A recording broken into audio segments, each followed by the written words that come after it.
प्रेम कभी ना समाप्त होने वाली प्रक्रिया है। जिस व्यक्ति को प्रेम हो जाता है वो फिर जीवन और जीवन के बाद भी प्रेम के वशीभूत रहता है। प्रेम को प्राप्त करने के लिए त्याग, तपस्या और योग का सहारा लेना पड़ता है।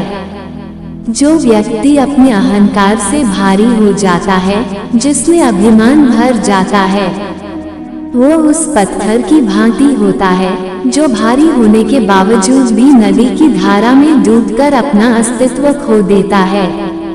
अगर किसी लक्ष्य, खुशी या सफलता की प्राप्ति में लंबा समय लग रहा है, प्रतीक्षा की अवधि अधिक है, तो हो सकता है आपकी अपेक्षा से ज्यादा आपको मिलने वाला है। अपने कर्म पर अडिग रहिए और विश्वास रखिए उस ईश्वर पर जो आपके कर्म की परीक्षा ले रहा है। जो लोग जीवन को भूत और अतीत के भरोसे छोड़ देते हैं, उन्हें श्री कृष्ण सावधान करते हैं। जीवन का अर्थ ना भूत है ना भविष्य, जीवन केवल और केवल वर्तमान है। इसलिए वर्तमान में अपने जीवन को आनंद पूर्वक जिए, निस्वार्थ कर्म को अपने जीवन में अपनाएं। जो विधाता के लेख में होता है उसी का फल हमें मिलता है। विधि के विधान को स्वयं ईश्वर भी नहीं टाल सकते।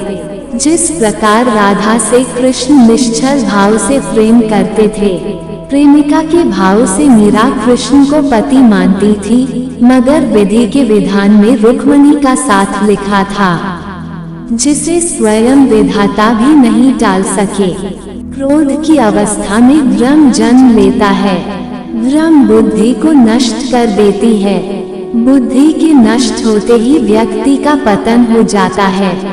खाली हाथ आए खाली हाथ वापस चले जाओगे। आज तुम्हारा है, कल किसी और का था, परसों किसी और का होगा।